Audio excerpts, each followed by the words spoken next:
नमस्कार विद्यार्थी मित्रांनो, माझं नाव सुहास भिसे. स्वागत आहे तुमचं सर्वांचं परत करंट अफेअर्स मराठी या आपल्या मायबोली भाषेतील एज्युकेशनल यूट्यूब चॅनलमध्ये. विद्यार्थी मित्रांनो, आज आहे 19 जुलै 2026. आजच्या दिवसाचे जेवढेही चालू घडामोडीचे महत्त्वाचे टॉप प्रश्न बनत असतील ते सर्व प्रश्न आपण या व्हिडिओच्या माध्यमातून पाहणार आहोत. तरी सर्वप्रथम आपण जर नवीन असाल, पहिल्यांदा या चॅनलवरील व्हिडिओ पाहत असाल तर चॅनलला या ठिकाणी अवश्य सबस्क्राईब सुद्धा करून घेऊ शकता. ठीक आहे, चला तर मग आपण आजच्या व्हिडिओला सुरुवात करूया. त्या अगोदर कालच्या व्हिडिओमध्ये जो काही शेवटचा प्रश्न विचारला होता त्या प्रश्नाचं उत्तर जाणून घेऊया. काय होता प्रश्न? कोणत्या राज्यामध्ये भारतातील पहिले सरकारी AI विद्यापीठ उभारले जाणार आहे? तर बऱ्याच विद्यार्थी मित्रांनी अगदी योग्य उत्तर टाईप करून सांगितलं आहे. पर्याय क्रमांक सी कर्नाटक हे या प्रश्नाचं योग्य उत्तर असणार आहे. तर कर्नाटक राज्याच्या अंतर्गत India's first government AI university या ठिकाणी उभारली जाणार आहे. पर्याय क्रमांक सी हे या प्रश्नाचं योग्य उत्तर असणार आहे. क्लिअर? आता पाहूया विद्यार्थी मित्रांनो, प्रश्न क्रमांक पहिला. टोटल संपूर्ण व्हिडिओमध्ये 12 प्रश्न असतील. सुरुवातीपासून शेवटपर्यंत व्हिडिओ प्रामाणिकपणे पाहण्याचा प्रयत्न करा. एक एक प्रश्न महत्त्वाचा आहे. तुम्ही कोणत्याही परीक्षेची तयारी करा. प्रश्न क्रमांक पहिला काय आहे? इस्रोचे माजी अध्यक्ष एस सोमनाथ कोणत्या भारतीय स्पेस टेक स्टार्टअपच्या संचालक मंडळामध्ये सामील झालेले आहेत? प्रश्न क्रमांक पहिल्याचं योग्य उत्तर काय आहे? तर या ठिकाणी पर्याय क्रमांक ए अग्निकुल कॉस्मॉस नावाची कंपनी आहे. त्या कंपनीच्या या भारतीय स्पेस टेक स्टार्टअपच्या संचालक मंडळामध्ये यांची या ठिकाणी निवड करण्यात आली आहे. 2 पॉइंट लिहून घ्या. अग्निकुल आपल्या आगामी मिशन 2 ची तयारी करत असतानाच त्यांची नियुक्ती झाली आहे. दुसरा पॉइंट, हे एक मोठे तांत्रिक अभियान असून यामध्ये ऑर्बिटल क्लास रॉकेट बूस्टर परत मिळवण्याचा आणि रॉकेटच्या वरच्या टप्प्याला कक्षेतील प्लॅटफॉर्ममध्ये विस्तारित करण्याचा प्रयत्न केला जाणार आहे. या अंतर्गत अग्निकुल कॉस्मॉसच्या अंतर्गत या प्रोजेक्टच्या अंतर्गत. क्लिअर? या ठिकाणी पहिलाच प्रश्न आहे एखाद्या व्यक्तीच्या एखाद्या ऑर्गनायझेशनमध्ये झालेल्या नियुक्तीबद्दल. तर अशाच प्रकारे बाकीच्या वेगवेगळ्या ज्या काही नियुक्त्या झाल्या त्याच्यावरती आपण एकदा चर्चा करूया. लिहून घ्या. भारत जनगणना 2027 साठी ब्रँड अँबॅसेडरपदी सुदर्शन पटनायक यांची निवड. मोसाद या एजन्सीचे नवीन प्रमुख बनलेत रोमन गॉफमन. फिक्कीचे नवीन महासचिव बनलेत अनंत स्वरूप. राज्यसभेचे उपसभापतीपदी हरिवंश नारायण सिंह. नॅस्कॉमचे अध्यक्ष श्रीकांत वेलमकन्नी. संरक्षण लेखा नियंत्रक Anugrah Narayan Das. Badminton world federation परिषदेच्या अध्यक्षपदी PV सिंधू. भारताचे पुढील संरक्षण प्रमुख CDS बनलेत NS राजा सुब्रमणी. भारतीय नौदलाचे प्रमुख व्हाईस ॲडमिरल कृष्ण स्वामीनाथन. विक्रम साराभाई अंतराळ केंद्राच्या संचालकपदी UP राजू आणि कॉन्फेडरेशन ऑफ इंडियन इंडस्ट्रीच्या अध्यक्षपदी R मुकुंदन यांची निवड झालेली आहे. पुढचा प्रश्न, प्रश्न क्रमांक दुसरा. भारताचा पहिला गतीज ऊर्जा प्रात्यक्षिक प्रकल्प उभारण्यासाठी अरुणाचल प्रदेश या राज्याने कोणत्या देशातील कंपनीसोबत करार केलेला आहे? तर 2 नंबरच्या प्रश्नाचं योग्य उत्तर आहे पर्याय क्रमांक डी. नॉर्वे नावाचा जो काही देश आहे त्या देशातील या ठिकाणी कंपनीसोबत अरुणाचल प्रदेश या राज्याने करार केलेला आहे. कशासाठी? तर भारताच्या पहिल्या गतीज ऊर्जा प्रात्यक्षिक प्रकल्प उभारण्यासाठी. याच्याबद्दल 3-4-5 पॉईंट्स आहेत ते लिहून घ्या. India's first kinetic energy demonstration plant म्हणजेच भारताचा पहिला गतीज ऊर्जा प्रात्यक्षिक प्रकल्प, ज्याची क्षमता कॅपॅसिटी किती असणार आहे? तर हा 500 किलोवॉट क्षमतेचा प्रात्यक्षिक प्रकल्प आहे. वैशिष्ट्य काय? तर या तंत्रज्ञानामुळे मोठ्या धरणांशिवाय किंवा नागरी पायाभूत सुविधांशिवाय थेट नदीच्या प्रवाहातून वीज निर्माण करता येईल एवढी याची कॅपॅसिटी आहे. या ठिकाणी शेवटचा पॉइंट, भारताचा पहिला गतीज ऊर्जा रिव्हर कायनेटिक एनर्जी प्रात्यक्षिक प्रकल्प उभारण्यासाठी अरुणाचल प्रदेश सरकारने नॉर्वे देशातील टायडल सेल AS या कंपनीसोबत MOU साईन केलेला आहे, म्हणजे सामंजस्य करार केलेला आहे. ठीक आहे. पुढचा प्रश्न, प्रश्न क्रमांक तिसरा. भारत बिमस्टेक राष्ट्रीय सुरक्षा प्रमुखांच्या 5व्या बैठकीचे आयोजन कोणत्या शहरामध्ये करण्यात आलेलं होतं? 3 नंबरच्या प्रश्नाचं योग्य उत्तर आहे पर्याय क्रमांक सी नवी दिल्ली हे या प्रश्नाचं योग्य उत्तर असणार आहे. 2-3 पॉईंट्स आहेत ते लिहून घ्या. नॅशनल सिक्युरिटी ॲडवायझर म्हणजेच राष्ट्रीय सुरक्षा सल्लागार कोण आहेत? अजित डोवाल यांच्या यजमान पदाखाली झालेल्या या शिखर परिषदेमध्ये सामरिक सहकार्य, प्रादेशिक स्थिरता आणि सागरी सुरक्षा या वेगवेगळ्या विषयांवरती विचारविनिमय करण्यासाठी बांगलादेश, भूतान, म्यानमार, नेपाळ, श्रीलंका आणि थायलंडचे जे काही प्रतिनिधी होते ते या ठिकाणी एकत्रित आले होते. सध्या या ठिकाणी तुम्हाला लक्षात काय ठेवायचं आहे? बिमस्टेकचं जे काही अध्यक्षपद आहे ते कोणाकडे आहे? तर बांगलादेशकडे आणि सरचिटणीस पद आहे आपल्या प्यारा भारताकडे. बिमस्टेक बद्दल सांगायचं म्हटलं तर कधी कधी काय होतं माहिती का, आपण दुर्लक्ष करतो, परंतु याच्यावरतीच प्रश्न विचारला जातो. बिमस्टेकचा फुल फॉर्म काय? बे of Bengal initiative for multi sectoral technical and economic cooperation, ज्याची स्थापना 6 जून 1997 ला झाली, तर त्याचं मुख्यालय आहे ढाका, बांगलादेश या ठिकाणी. बिमस्टेकचे मेंबर जे काय ते टोटल 7 आहेत. कोणकोणते? बांगलादेश, भूतान, भारत, नेपाळ, थायलंड, म्यानमार आणि 7वा आहे श्रीलंका. ठीक आहे, गोष्टी लक्षात राहतील. पुढचा प्रश्न, प्रश्न क्रमांक 4 महत्त्वाचा प्रश्न आहे. भारतीय औषध कोच आयोगाने नॅशनल फॉर्म्युलरी ऑफ इंडिया आणि औषधांच्या विवेकपूर्ण वापराला प्रोत्साहन देण्यासाठी कोणत्या राज्य फार्मसी परिषदेसोबत सामंजस्य करार केलेला आहे? 4थ्या नंबरच्या प्रश्नाचं योग्य उत्तर आहे पर्याय क्रमांक बी, उत्तर प्रदेश फार्मा काउन्सिल. कोणासोबत? उत्तर प्रदेश फार्मा काउन्सिल सोबत या ठिकाणी सामंजस्य करार केलेला आहे. 2-3 पॉईंट्स ते लिहून घ्या.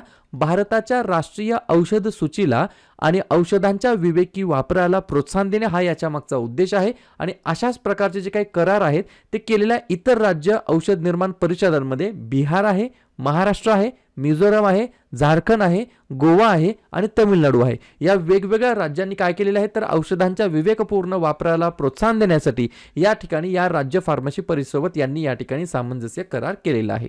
पुढचा प्रश्न, भारताच्या 29व्या क्रमांकाच्या नवरत्न कंपनीचा जो काही दर्जा आहे तो नुकताच कोणत्या कंपनीला प्रदान करण्यात आलेला आहे?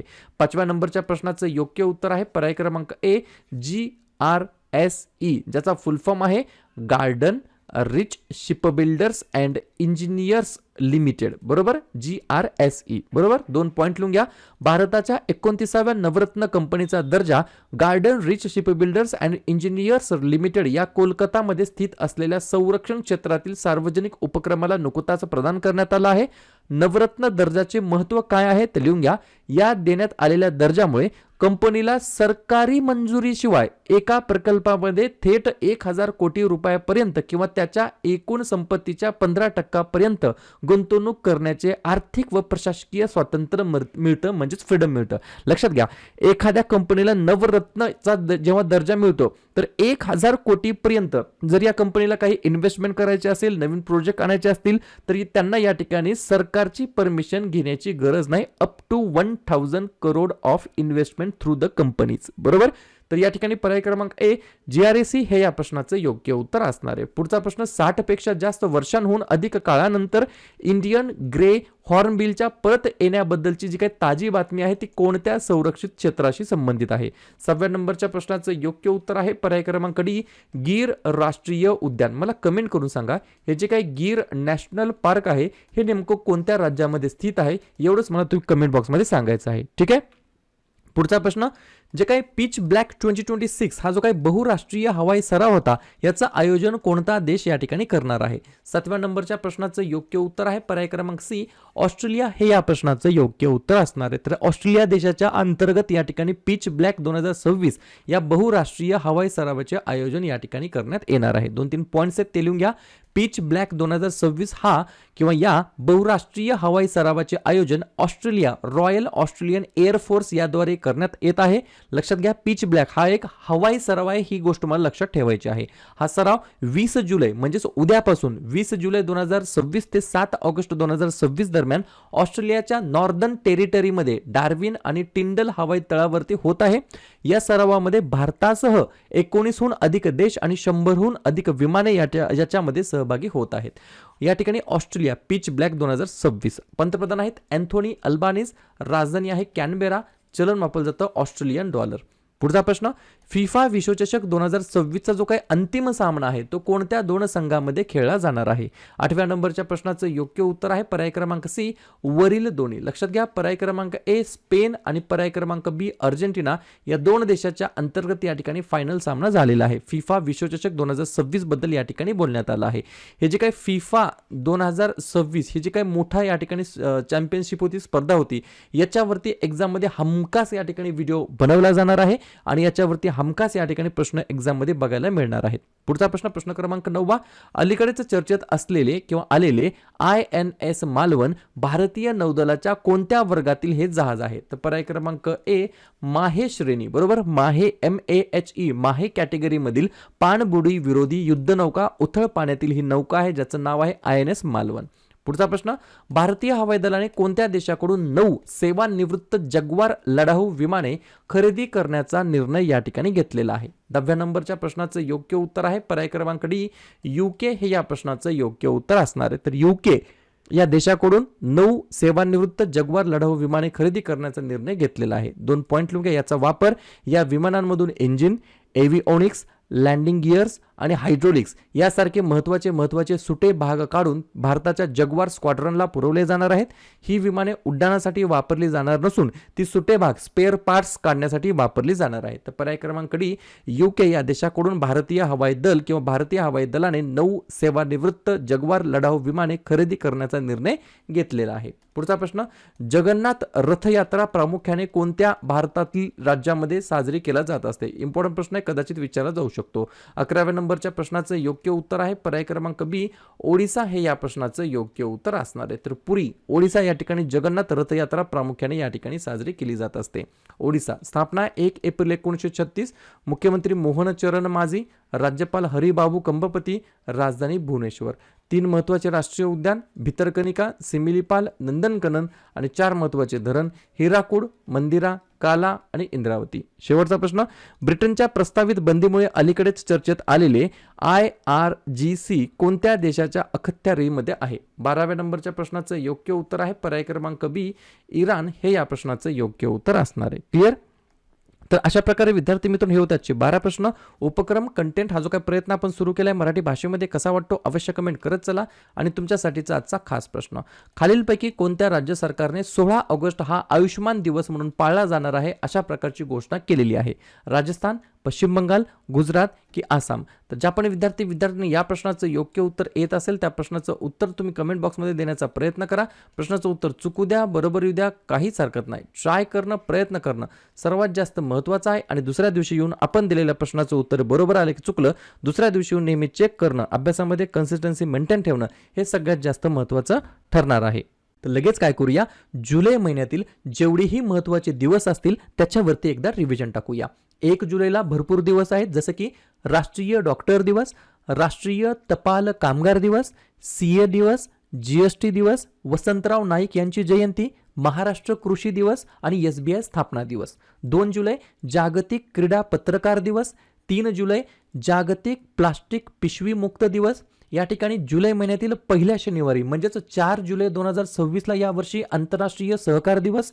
11 जुलै जागतिक लोकसंख्या दिवस, 12 जुलै जागतिक मलाला दिवस, 17 जुलै आंतरराष्ट्रीय न्यायासाठी जागतिक दिवस, 18 जुलै आंतरराष्ट्रीय नेल्सन मंडेला दिवस आणि अण्णाभाऊ साठे स्मृती दिवस, 20 जुलै आंतरराष्ट्रीय बुद्धिबळ दिवस, 23 जुलै लोकमान्य टिळक जयंती, 26 जुलै कारगिल विजय दिवस, 28 जुलै जागतिक निसर्ग संवर्धन दिवस आणि जागतिक हिपॅटायटिस दिवस आणि 29 जुलै आंतरराष्ट्रीय व्याघ्र दिवस. क्लिअर? तर लगेच काय करूया, जून महिन्यातील जेवढेही महत्त्वाचे दिवस असतील त्याच्यावरती आपण एकदा रिव्हिजन टाकूया. लिहून घ्या. 1 जून जागतिक दूध दिवस, 2 जून आंतरराष्ट्रीय लैंगिक कामगार दिवस आणि तेलंगणा राज्य निर्मिती दिवस, 3 जून जागतिक सायकल दिवस, 5 जून जागतिक पर्यावरण दिवस, 7 जून जागतिक अन्न सुरक्षा दिवस, 8 जून जागतिक ब्रेन ट्यूमर दिवस आणि जागतिक महासागर दिवस, 12 जून जागतिक बालमजुरी विरुद्ध दिवस, 14 जून जागतिक रक्तदाता दिवस, 15 जून जागतिक पवन दिवस, 20 जून जागतिक निर्वासित दिवस, 21 जून जागतिक संगीत दिवस, जागतिक जलविज्ञान दिवस आणि आंतरराष्ट्रीय योग दिवस. त्यानंतर 23 जून आंतरराष्ट्रीय ऑलिम्पिक दिवस आणि आंतरराष्ट्रीय विधवा दिवस. त्यानंतर 26 जून अंमली पदार्थांचे सेवन आणि अवैध तस्करी विरुद्ध आंतरराष्ट्रीय दिवस आणि 30 जून जागतिक लघुग्रह दिवस. क्लिअर?